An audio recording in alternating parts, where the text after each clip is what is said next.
ارشاد ہوا حل ادلکم علی تجارت، اے انسان، اے مومن، کیا میں تجھے ایک ایسی تجارت، ایک ایسے بزنس کی دعوت دوں جس میں نفع ہی نفع ہو۔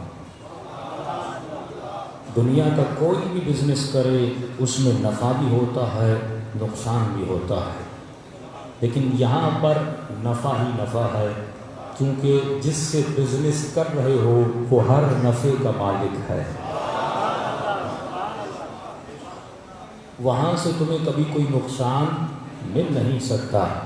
فرمایا ایک ایسا بزنس، ایک ایسی تجارت جس میں نفع ہی نفع ہو، اور جس بزنس کرنے کا پہلا فائدہ یہ ہے کہ تنجیکم من عذاب علیم، ہم تجھے عذاب علیم سے بچائیں گے۔ جب تو اس بزنس کی راہ میں آتا ہے تو خدا تجھے پہلی حفاظت، پہلی امیونٹی یہ دیتا ہے کہ تو عذاب سے بچ جاتا ہے۔ اب سوال ہے پروردگارا میرے پاس ہے کیا کہ میں تم سے بزنس کروں؟ اسی لیے مولا علی فرماتے ہیں وہ کتنا کریم ہے جب بندے سے تجارت کرنا چاہتا ہے، حالانکہ جب تجارت کی جاتی ہے 10% آپ کے ہوتے ہیں، 10% مد مقابل والے کے ہوتے ہیں، لیکن فرمایا جس سے تو بزنس کر رہا ہے تو سب کچھ اسی کا، تیرے پاس ہے بھی کچھ نہیں۔ وہ کہتے ہیں آ میرے ساتھ بزنس کر۔ اے خدا کس سے بزنس کروں؟ اے انسان اپنے نفس کے ذریعے سے بزنس کر، اپنے بدن کے ذریعے بزنس کر، اپنے مال کے ذریعے بزنس کر۔ اب مقام تعجب یہ ہے نہ یہ مال میرا ہے، نہ یہ ہاتھ میرے ہیں، نہ یہ آنکھیں میری ہیں، نہ یہ ٹانگیں میری ہیں۔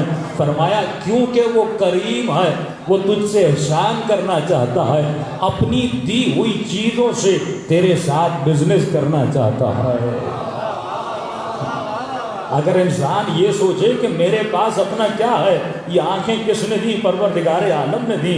یہ ہاتھ کس نے دیے؟ پروردگار عالم نے دیے۔ یہ ٹانگیں کس نے دی؟ پروردگار عالم نے دی۔ تو اے خدا تو کتنا کریم ہے، اپنی دی ہوئی چیزوں سے بزنس کرواتا ہے۔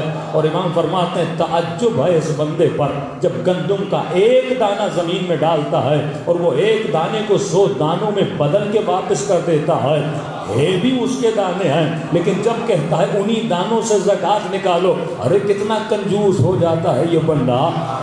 اس وقت کہتا ہے یہ تو میرا ہے۔ معصوم فرماتے ہیں تیرا تھا کیا؟ جو دانہ تم نے زمین میں ڈالا تھا وہ دانہ بھی اس نے تجھے دیا تھا، جو پانی زمین میں تم ڈالا تھا وہ پانی بھی اس نے آسمان سے برسایا تھا، جو ہوا اس خوشوں کو لگ رہی تھی وہ ہوا بھی اس کی بھیجی ہوئی تھی۔ ارے تم نے ایک دانہ ڈالا تھا، ایک کو 100 میں بدلنے والا بھی وہ تھا۔ کیا کبھی تم نے سوچا یہ پانی جو زمین کو دیتا ہے، تم نے تو پھیکا پانی ڈالا تھا، جب زمین سے نکالتا ہے تو اس پانی کو ذائقہ بھی وہ دیتا ہے۔